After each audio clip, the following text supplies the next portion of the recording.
Tahun 1965. Indonesia belum genap 2 dekade merdeka. Namun suasana politiknya sudah seperti bara dalam sekam. Presiden Soekarno memimpin negara dengan konsep demokrasi terpimpin, sebuah sistem yang secara praktik memusatkan kekuasaan pada dirinya. Di atas kertas, Indonesia berdiri di atas 3 kekuatan besar yang sering disebut Nasakom, nasionalis, agama, dan komunis. Unsur komunis diwakili oleh Partai Komunis Indonesia atau PKI, yang pada pertengahan 1960-an menjadi partai komunis terbesar di luar Uni Soviet dan Tiongkok, dengan klaim jutaan anggota dan simpatisan. Namun di sisi lain, ada kekuatan militer, khususnya Angkatan Darat, yang merasa curiga terhadap manuver politik PKI. Hubungan antara PKI dan sebagian petinggi Angkatan Darat semakin hari semakin tegang.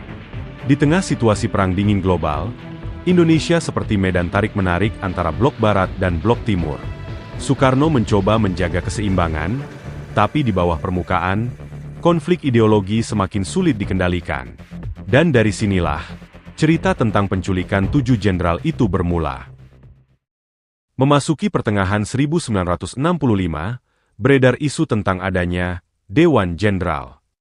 Konon, kelompok ini terdiri dari para perwira tinggi Angkatan Darat yang disebut-sebut tidak loyal kepada Presiden Soekarno dan berencana mengambil alih kekuasaan pada 5 Oktober 1965, bertepatan dengan Hari Angkatan Bersenjata.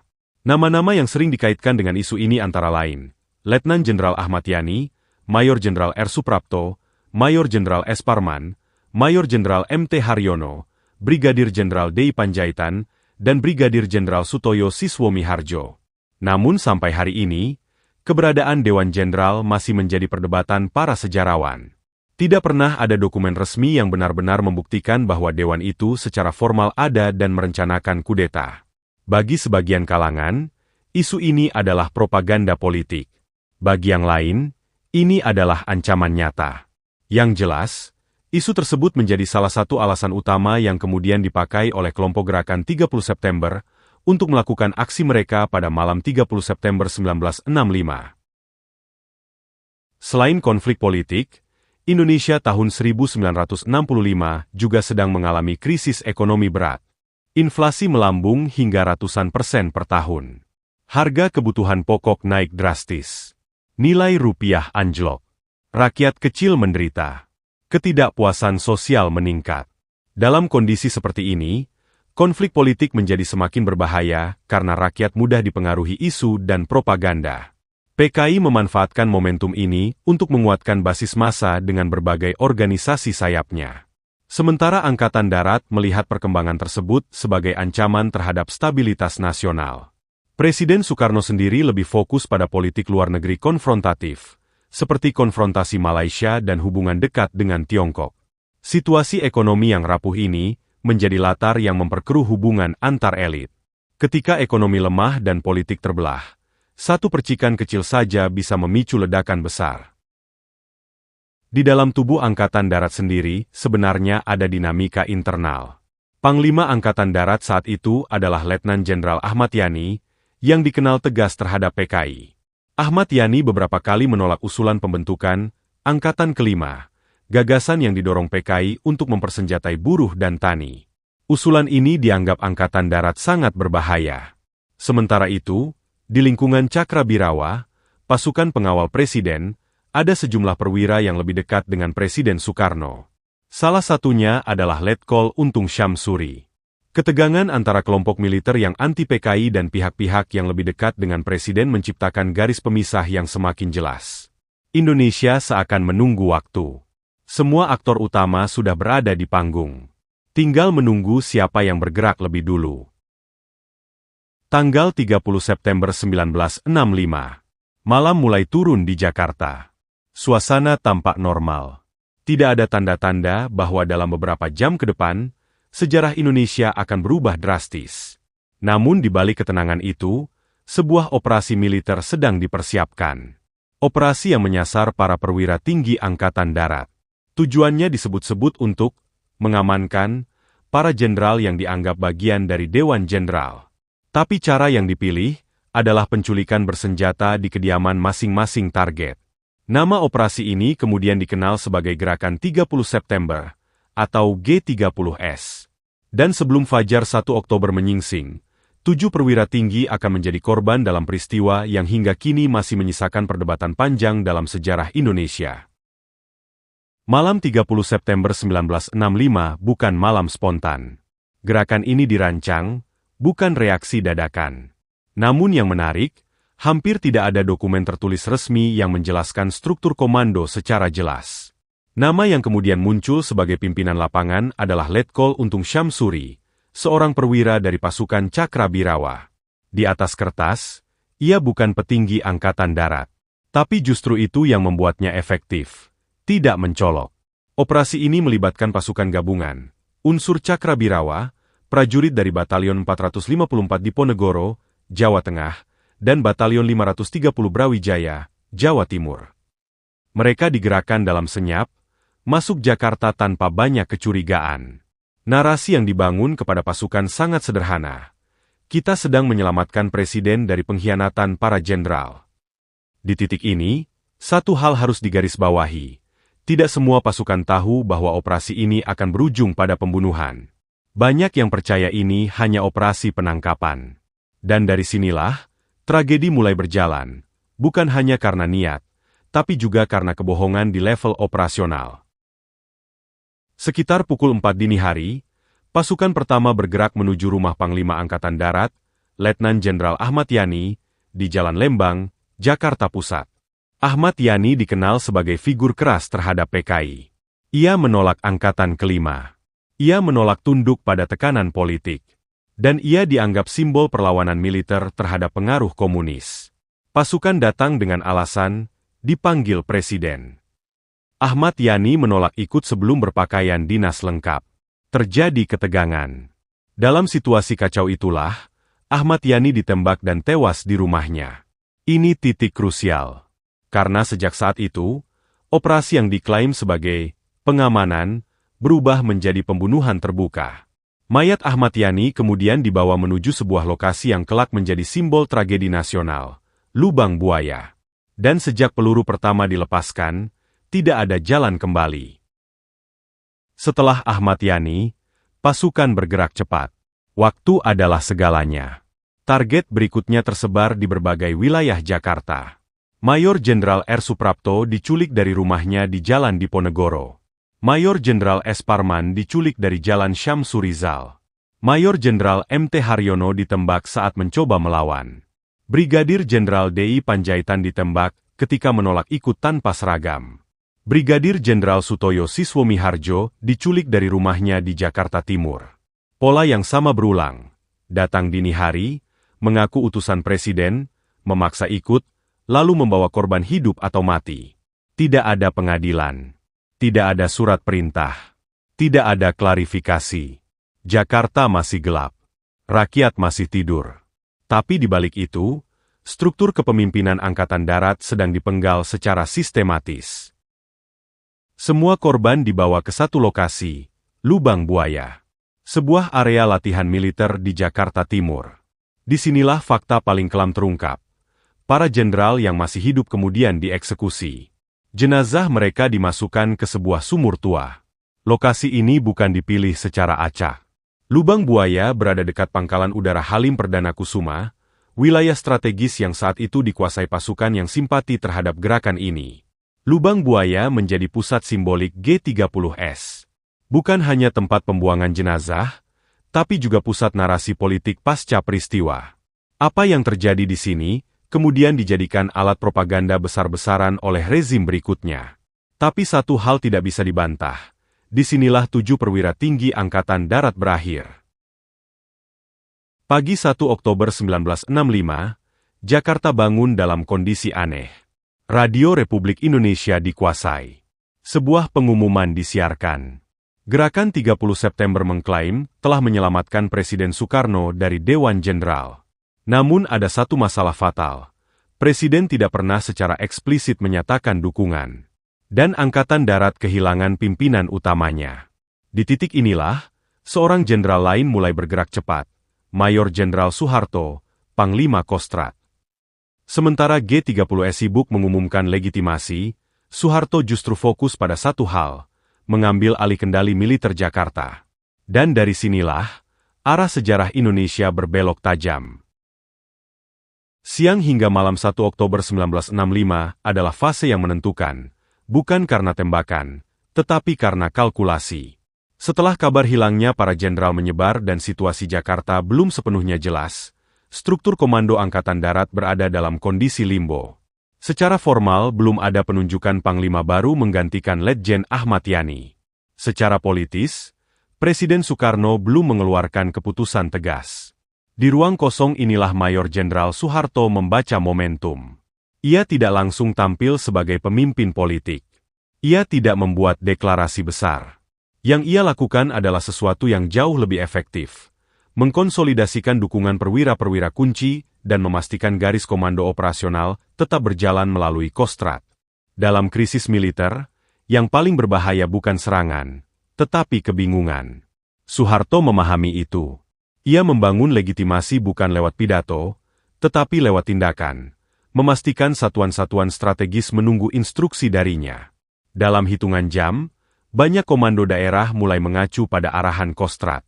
Tanpa surat keputusan presiden, tanpa seremoni, pusat gravitasi Angkatan Darat mulai bergeser. Dan pergeseran itu terjadi dalam sunyi. Markas Kostrad berada di Jalan Medan Merdeka Timur, Jakarta. Disinilah Soeharto, Panglima Komando Cadangan Strategis Angkatan Darat, mulai mengambil inisiatif. Sekitar pukul 6 sampai pukul 8 WIB, Soeharto sudah mendapat informasi bahwa Ahmad Yani kemungkinan besar telah tewas. Alih-alih menunggu perintah, ia bertindak cepat. Ia menghubungi satuan-satuan militer yang masih loyal pada Angkatan Darat. Ia memastikan kendali atas pasukan RPKAD, atau Resimen Para Komando Angkatan Darat, di bawah Kolonel Sarwo Edi Wibowo. Langkah pertama Soeharto bukan menyerang.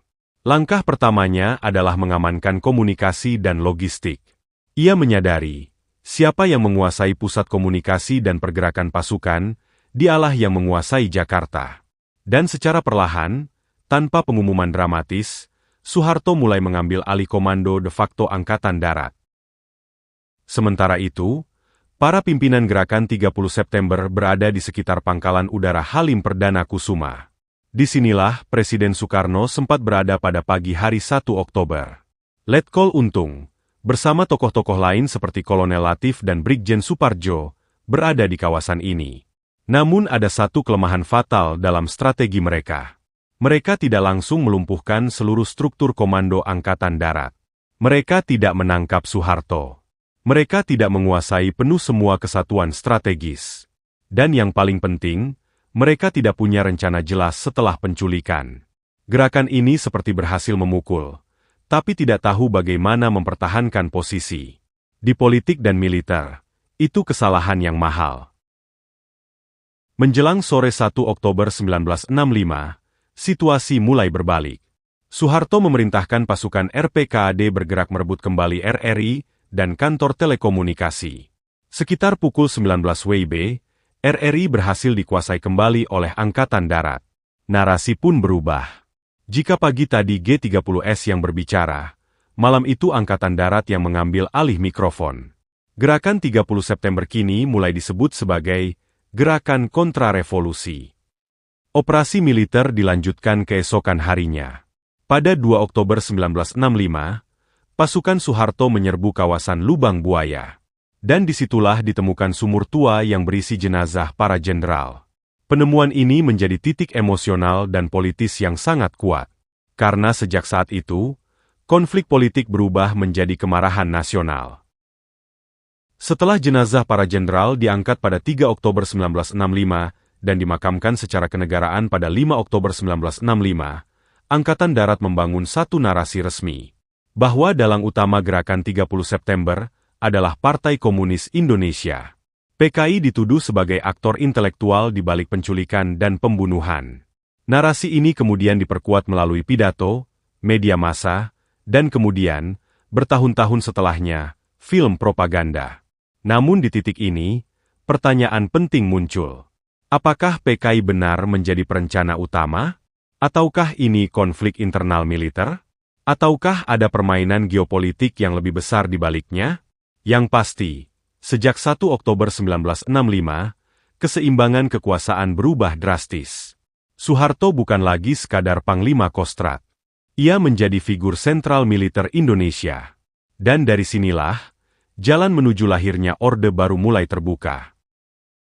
Sejak Oktober 1965, narasi resmi negara menyebut bahwa dalang utama gerakan 30 September adalah Partai Komunis Indonesia. Argumennya sederhana dan sistematis. PKI memiliki kepentingan melemahkan Angkatan Darat. PKI sebelumnya mendorong pembentukan Angkatan Kelima. Sejumlah tokoh yang terlibat G30S memiliki kedekatan dengan lingkaran kiri. Ketua PKI, D.N. Aidit, diketahui berada di sekitar Halim pada 1 Oktober 1965.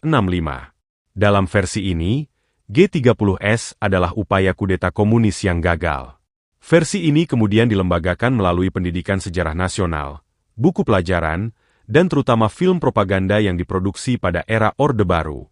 Selama lebih dari 3 dekade, narasi ini hampir tidak diperdebatkan secara terbuka. Namun setelah reformasi 1998, sejumlah arsip, penelitian akademik, dan dokumen asing mulai membuka ruang pertanyaan. Dan sejak saat itu, satu versi tunggal tidak lagi cukup menjelaskan kompleksitas peristiwa ini. Sejumlah sejarawan berpendapat bahwa peristiwa 30 September 1965 bisa jadi bukan murni operasi PKI, melainkan konflik internal dalam tubuh Angkatan Darat. Nama yang sering disebut dalam diskusi akademik adalah adanya rivalitas antara kelompok perwira tertentu. Dalam perspektif ini, Gerakan 30 September dipandang sebagai operasi terbatas yang kemudian dimanfaatkan secara strategis oleh pihak lain. Pertanyaan yang sering muncul.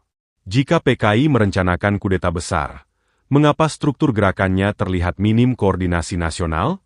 Mengapa tidak ada mobilisasi massal PKI setelah aksi dimulai? Mengapa hanya sejumlah jenderal tertentu yang menjadi target? Teori ini tidak secara otomatis membebaskan PKI dari keterlibatan, tetapi mempertanyakan apakah mereka benar-benar arsitek utama, atau hanya bagian dari skema yang lebih kompleks. Dalam sejarah politik, seringkali aktor lapangan berbeda dengan aktor strategis di belakang layar. Tahun 1965 adalah puncak Perang Dingin. Indonesia di bawah Soekarno semakin dekat dengan Republik Rakyat Tiongkok dan Blok Sosialis. Hubungan dengan Amerika Serikat dan Inggris memburuk, terutama akibat konfrontasi Malaysia. Dokumen-dokumen yang dibuka puluhan tahun kemudian menunjukkan bahwa negara-negara Barat sangat khawatir terhadap kemungkinan Indonesia jatuh sepenuhnya ke orbit komunis. Beberapa arsip diplomatik Amerika Serikat menunjukkan komunikasi intens terkait situasi politik Indonesia menjelang dan sesudah 30 September. Namun, hingga kini tidak ada bukti definitif bahwa kekuatan asing secara langsung merancang penculikan 7 jenderal. Yang ada adalah bukti bahwa mereka memanfaatkan situasi pasca 1965 untuk mendukung perubahan arah politik Indonesia. Artinya, peristiwa ini terjadi dalam konteks global yang sangat tegang. Indonesia bukan hanya panggung domestik. Ia adalah bagian dari permainan geopolitik dunia. Pertanyaan paling sensitif. Apakah Presiden Soekarno mengetahui rencana ini sebelumnya? Sebagian peneliti berpendapat tidak ada bukti kuat bahwa Soekarno merancang atau menyetujui penculikan tersebut. Namun ada juga yang menilai bahwa sebagai presiden dengan jaringan intelijen luas, sulit membayangkan ia sama sekali tidak mengetahui dinamika yang berkembang. Sikap Soekarno setelah 1 Oktober pun ambigu. Ia tidak langsung menyalahkan PKI. Ia mencoba mempertahankan konsep Nasakom. Tetapi tekanan politik dan militer semakin kuat. Pada 11 Maret 1966, lahirlah Surat Perintah 11 Maret, yang dikenal sebagai Super Semar, yang memberi wewenang luas kepada Soeharto. Sejak saat itu, posisi Soekarno perlahan melemah, dan babak baru Indonesia dimulai. Hingga hari ini, peristiwa 30 September 1965 tetap menjadi salah satu bab paling diperdebatkan dalam sejarah Indonesia. Ada versi resmi Orde Baru. Ada versi akademik yang lebih kritis. Ada teori konspirasi. Ada dokumen yang belum sepenuhnya terbuka. Yang pasti, 7 perwira tinggi Angkatan Darat benar-benar diculik dan dibunuh. Yang pasti, peristiwa itu menjadi titik balik lahirnya Orde Baru di bawah Soeharto. Yang pasti, ratusan ribu orang kemudian menjadi korban dalam gelombang kekerasan setelahnya. Sejarah seringkali bukan soal satu jawaban. Ia adalah pertarungan narasi, bukti, dan kekuasaan. Dan dalam kasus 30 September 1965, pertanyaan tentang siapa dalang sebenarnya mungkin tidak akan pernah memiliki jawaban yang sepenuhnya final. Sejak pertengahan Oktober 1965, Angkatan Darat secara sistematis mulai melakukan penangkapan terhadap tokoh dan kader yang diduga terkait dengan Partai Komunis Indonesia. Di Jakarta, Jawa Tengah, Jawa Timur, hingga Sumatera Utara, operasi berlangsung cepat. Banyak yang ditangkap tanpa proses pengadilan formal. Nama-nama petinggi PKI menjadi target utama. DNAID tertangkap di Jawa Tengah pada November 1965 dan kemudian dieksekusi. Namun gelombang ini tidak berhenti pada elit partai. Organisasi-organisasi yang dianggap berafiliasi dengan PKI seperti Pemuda Rakyat, Gerwani, hingga Serikat Buruh Kiri ikut dibubarkan. Dalam hitungan minggu, struktur organisasi PKI runtuh. Yang sebelumnya menjadi partai dengan jutaan anggota, berubah menjadi organisasi yang dilarang dan diburu. Dan negara secara resmi mulai membangun satu garis tegas, anti-komunisme sebagai fondasi politik baru. Antara akhir 1965 hingga awal 1966, kekerasan meluas ke berbagai wilayah. Di Jawa Tengah dan Jawa Timur, terjadi pembunuhan massal terhadap orang-orang yang dituduh simpatisan PKI. Di Bali, gelombang kekerasan mencapai puncaknya pada akhir 1965. Di Sumatera Utara, situasi serupa terjadi.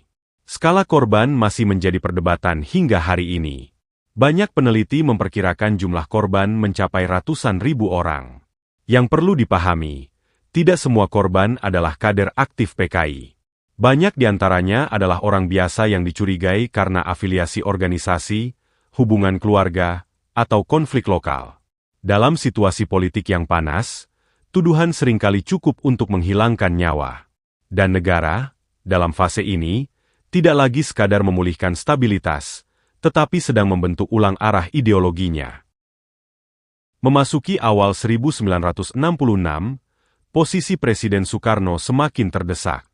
Demonstrasi mahasiswa dan kelompok pemuda yang tergabung dalam Kesatuan Aksi Mahasiswa Indonesia dan Kesatuan Aksi Pemuda Pelajar Indonesia semakin intens.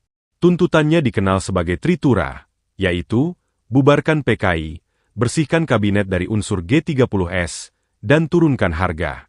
Tekanan politik datang dari jalanan dan dari militer. Sementara itu, Mayor Jenderal Soeharto semakin kuat secara operasional. Soekarno mencoba mempertahankan legitimasi dan konsep Nasakom, tetapi dukungan politiknya terus tergerus.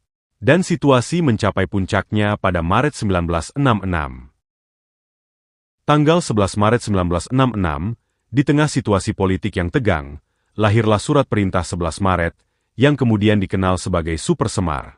Dokumen ini memberikan kewenangan kepada Soeharto untuk mengambil langkah yang dianggap perlu demi menjaga keamanan dan stabilitas negara. Detail proses penandatanganannya masih menjadi perdebatan sejarah. Namun dampaknya sangat jelas. Sehari setelahnya, Soeharto langsung menggunakan kewenangan tersebut untuk membubarkan Partai Komunis Indonesia secara resmi. Langkah yang selama berbulan-bulan ditekan oleh berbagai pihak, kini menjadi keputusan negara. Secara de facto, keseimbangan kekuasaan telah bergeser. Soekarno masih presiden secara formal. Namun kendali politik praktis berada di tangan Soeharto. Pada 1967, Majelis Permusyawaratan Rakyat sementara mencabut kekuasaan Soekarno dan mengangkat Soeharto sebagai pejabat presiden. Setahun kemudian, 1968, Soeharto resmi dilantik sebagai Presiden Republik Indonesia. Era baru dimulai, Orde Baru. Ideologi negara didefinisikan ulang.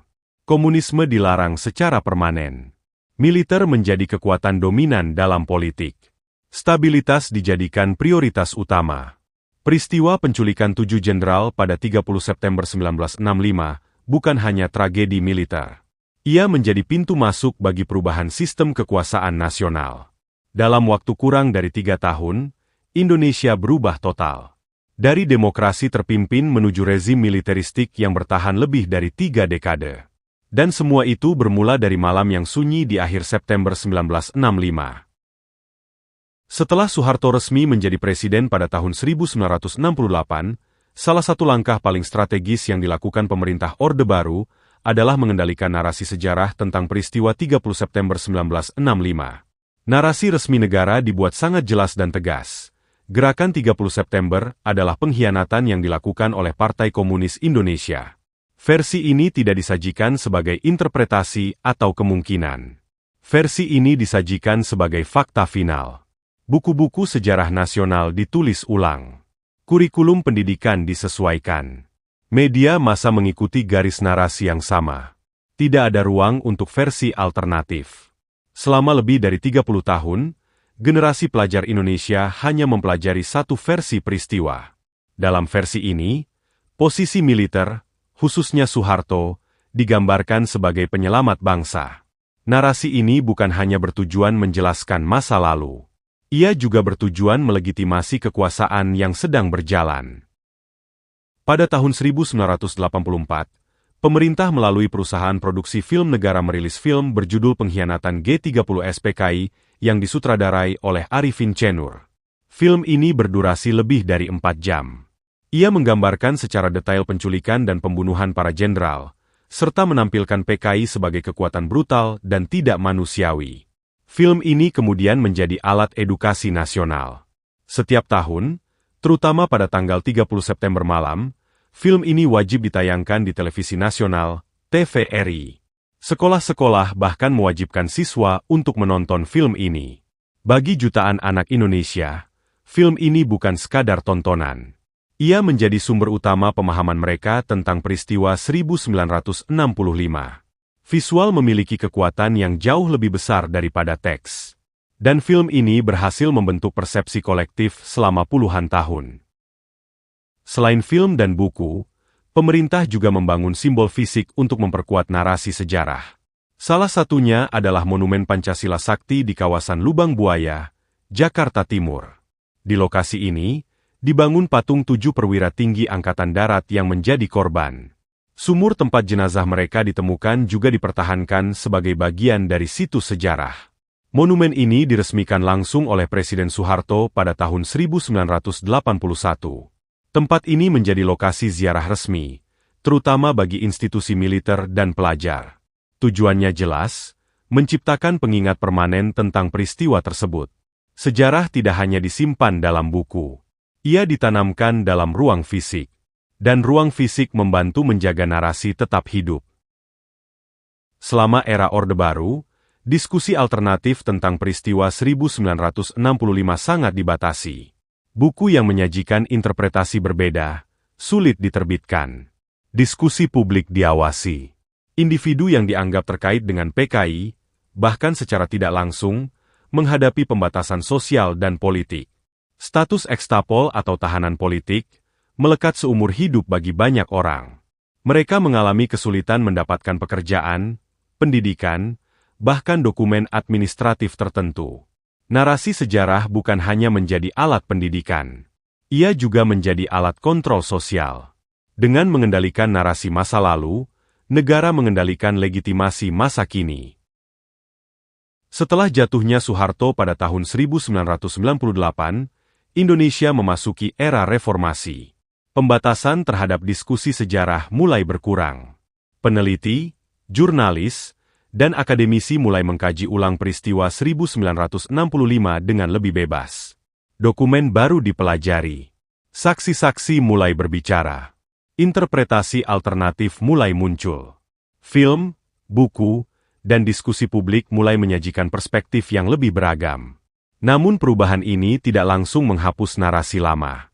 Karena narasi yang dibangun selama lebih dari 3 dekade telah tertanam di dalam ingatan kolektif bangsa. Sejarah 1965 bukan hanya peristiwa masa lalu. Ia adalah bagian dari identitas nasional yang terus diperdebatkan hingga hari ini.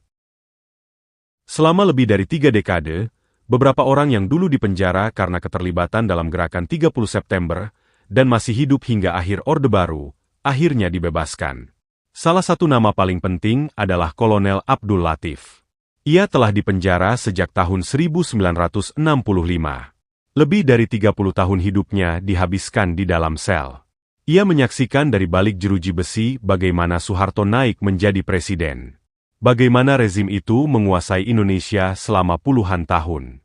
Dan bagaimana narasi resmi negara menetapkan dirinya sebagai pengkhianat. Namun pada era reformasi, segalanya berubah. Latif akhirnya dibebaskan pada tahun 1999. Ia sudah tua, tubuhnya lemah. Namun ingatannya masih tajam. Dalam berbagai kesempatan setelah kebebasannya, Latif mulai memberikan kesaksian. Ia berbicara tentang perannya, tentang apa yang ia ketahui, dan tentang bagaimana peristiwa itu terjadi dari sudut pandangnya. Ia bahkan membuat pernyataan yang mengejutkan banyak orang. Ia mengklaim bahwa Soeharto sebenarnya mengetahui adanya rencana gerakan tersebut sebelumnya. Pernyataan ini tidak pernah diuji dalam pengadilan baru. Namun bagi banyak peneliti dan sejarawan, kesaksian seperti ini membuka pertanyaan baru. Bahwa mungkin, selama puluhan tahun, tidak semua kebenaran pernah benar-benar terungkap. Abdul Latif meninggal dunia pada tahun 2002. Ia menghabiskan tahun-tahun terakhir hidupnya sebagai orang bebas. Namun ia juga membawa banyak rahasia yang mungkin tidak akan pernah sepenuhnya diketahui dunia. Berbeda dengan Abdul Latif, beberapa tokoh utama gerakan 30 September tidak pernah hidup cukup lama untuk melihat runtuhnya Orde Baru. Letkol Untung Syamsuri, perwira yang memimpin langsung operasi penculikan, telah dieksekusi oleh regu tembak pada tahun 1968. Eksekusi itu dilakukan setelah ia diadili dan dinyatakan bersalah oleh Mahkamah Militer Luar Biasa. Hidupnya berakhir hanya 3 tahun setelah peristiwa yang mengubah sejarah Indonesia. Brigadir Jenderal Suparjo juga mengalami nasib serupa. Sebagai jenderal aktif yang terlibat dalam gerakan tersebut, ia dianggap sebagai pengkhianat tingkat tinggi. Ia ditangkap, diadili, dan akhirnya dieksekusi pada akhir 1960-an. Sementara itu, Dipa Nusantara Aidit, Ketua Partai Komunis Indonesia, tidak pernah diadili secara publik. Setelah melarikan diri dari Jakarta pada Oktober 1965, ia berhasil mencapai Jawa Tengah. Namun pelariannya tidak berlangsung lama. Pada November 1965, ia ditangkap oleh militer di daerah Solo, Jawa Tengah. Tak lama kemudian, ia dieksekusi oleh militer. Tidak ada sidang terbuka. Tidak ada proses pengadilan panjang. Ia menghilang dari dunia, dan kematiannya menjadi bagian dari bab gelap sejarah Indonesia. Ketika Indonesia memasuki era reformasi pada tahun 1998, orang-orang ini sudah lama tiada. Mereka tidak pernah memiliki kesempatan untuk berbicara di era yang lebih terbuka. Dan karena itu, versi mereka tentang peristiwa tersebut mungkin hilang selamanya. Selain tokoh-tokoh utama, ratusan bahkan ribuan orang lain juga ditangkap setelah peristiwa 1965. Sebagian adalah tentara. Sebagian adalah anggota organisasi politik. Sebagian bahkan hanyalah orang-orang yang diduga memiliki hubungan tidak langsung. Banyak dari mereka dipenjara tanpa pengadilan yang jelas. Sebagian dipenjara selama puluhan tahun. Sebagian dibebaskan secara bertahap pada tahun 1970-an dan 1980-an. Namun bahkan setelah dibebaskan, hidup mereka tidak pernah benar-benar kembali normal. Mereka diberi label sebagai ekstapol, mantan tahanan politik. Label ini melekat pada identitas mereka. Mereka kesulitan mendapatkan pekerjaan. Kesulitan mendapatkan hak sipil penuh. Kesulitan hidup sebagai warga negara biasa. Baru setelah reformasi 1998, beberapa pembatasan ini mulai dihapus. Namun bagi banyak dari mereka, waktu telah mengambil terlalu banyak. Hidup mereka telah diubah selamanya oleh peristiwa yang terjadi dalam satu malam di tahun 1965. Dengan runtuhnya rezim Soeharto pada tahun 1998, Indonesia memasuki era baru. Era di mana sejarah tidak lagi sepenuhnya dikendalikan oleh negara. Buku-buku baru mulai diterbitkan, penelitian baru mulai dilakukan, dokumen-dokumen lama mulai dipelajari kembali, orang-orang yang sebelumnya tidak memiliki suara mulai berbicara. Versi sejarah yang selama puluhan tahun dianggap mutlak, kini mulai dipertanyakan. Beberapa orang tetap percaya pada narasi lama, beberapa mulai mempertanyakan, beberapa mencoba mencari kebenaran yang lebih kompleks. Yang jelas, Peristiwa 30 September 1965 tidak lagi menjadi cerita tunggal. Ia menjadi medan perdebatan, medan penelitian, dan medan pencarian kebenaran yang belum sepenuhnya selesai. Meskipun para pelaku utama sebagian besar telah meninggal, jejak mereka tetap hidup. Dalam dokumen, dalam kesaksian, dan dalam sejarah Indonesia yang masih terus berusaha memahami dirinya sendiri.